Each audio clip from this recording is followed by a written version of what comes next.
This news update is brought to you by... Say hello to Chelsea. Chelsea is a champion surfer, so she's accustomed to moving super fast, which is why she relies on super fast broadband brought to her through Flow's 100% fiber to the home network. It keeps her family sharing and surfing and saving each month. Combined, she bundles her Flow mobile, home phone, and TV services, so she can enjoy much more for much less, and so can you. Visit any Flow retail outlet, call 1-800-804-2994, or visit discoverflow.co to find out more. One-of-a-kind connection. This is how we flow. It's Wednesday, June the 15th, 2016, and this is your Barbados Today Morning News Update. I'm Emmanuel Joseph. Thanks for joining us. In our top story, over 100 passengers on board an Air Canada flight to Barbados are breathing a collective sigh of relief this morning after a male passenger's mutterings turned out to be nothing more than several idle threats. However, the passenger, who is said to be in his 60s, had to be restrained before he was handed over to police on arrival at Grantley Adams International Airport. The ordeal began just about an hour after AC Flight 966 took off from Toronto's Pearson International Airport with 114 passengers on board. About an hour into the flight, the passenger, who was described by Air Canada officials as unruly and by Barbadian police as disruptive, began pacing the aisle and muttering threats.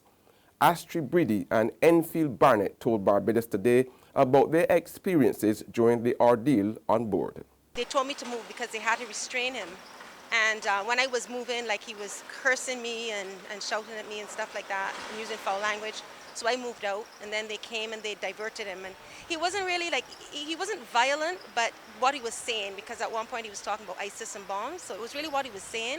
But to me, it more seemed like if it could have been a mental illness as opposed to actual threat. He was about 3 seats behind me, so eventually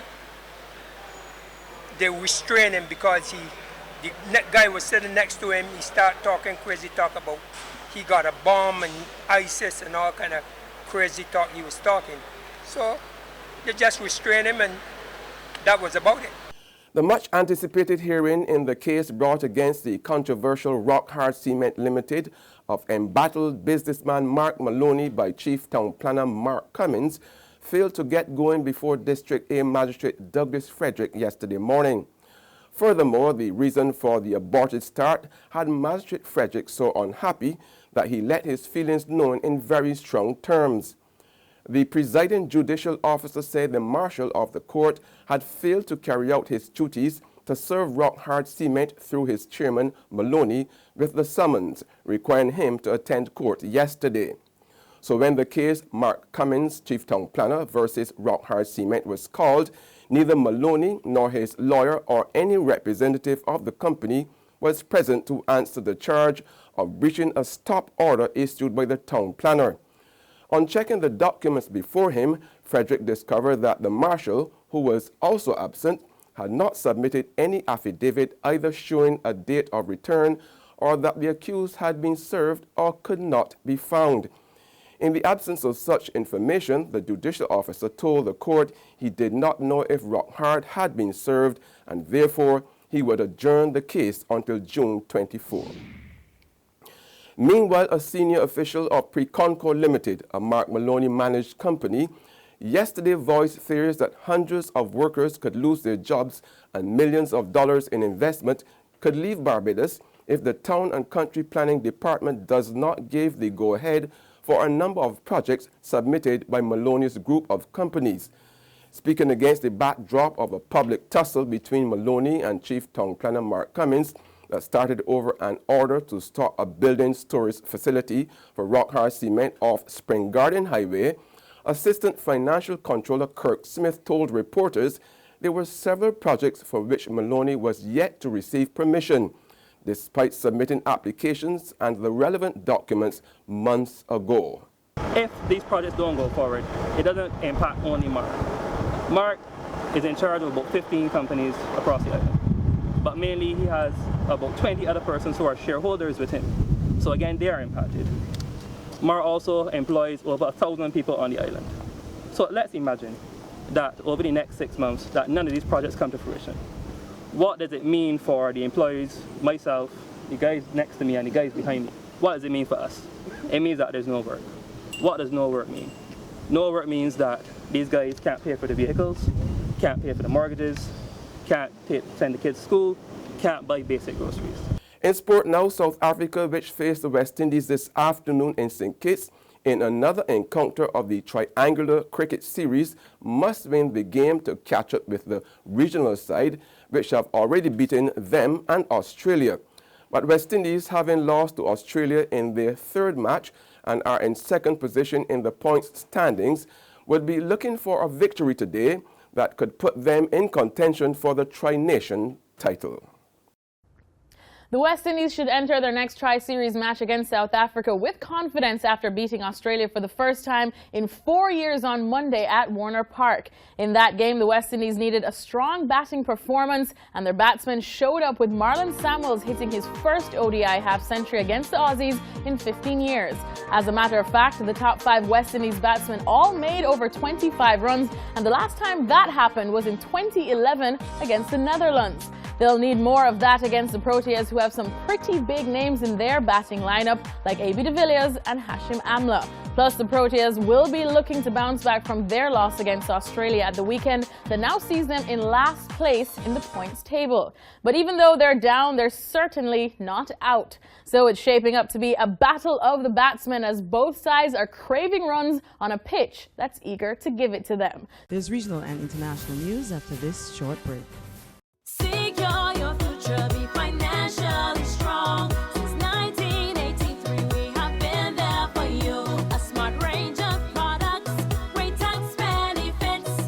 We're the solution to your hopes and your dreams. The Barbados Workers Union Cooperative Credit Union. The Barbados Workers Union Cooperative Credit Union. Humble beginnings to smart loans, smart savings. Save smart and borrow smarter. That's the move for me. Stability, prosperity. We're the solution to your hopes and your dreams. The Barbados Workers Union Cooperative Credit Union. The Barbados Workers Union Cooperative Credit Union. We are back with news of the region now. Another construction worker at a 3-story building falls to his death in Guyana, the second in less than 2 weeks. And the dead man's sister wants answers from his employer. HGP-TV's Travis Chase reports from Georgetown. The accident happened on Sunday in Robb Street, Georgetown, at the construction site of a variety store. Dead is 42-year-old Carl Clackstad of Bel Air. His frustrated sister spoke with Nightly News and related what she learned of her brother's death. They said he shocked the wire here. He was up there pulling steel. And they said that the wire hit. The steel hit the barbed wire, and it hit the lash yard from there and hit on this zinc. And then he pitched back. Early this man was here. A guy was on the street there, said he saw everything. The woman said her brother had a day off that day, but was called out to work by his boss of some 10 years, since approval was reportedly granted recently for construction to continue on the building after works were halted some time ago due to incomplete documentation. And on the international scene, President Barack Obama lit into Donald Trump Tuesday, turning the tables to make the impassioned case that Trump is the one who's un-American. Obama's remarks, motivated by his disgust over Trump's response to the worst terror attack since 9/11, were also deeply ironic, given that Trump has hounded him for years with insinuations that he's not a real American. We now have proposals from the presumptive Republican nominee for President of the United States to bar all Muslims from emigrating to America. We hear language that singles out immigrants and suggests entire religious communities are complicit in violence.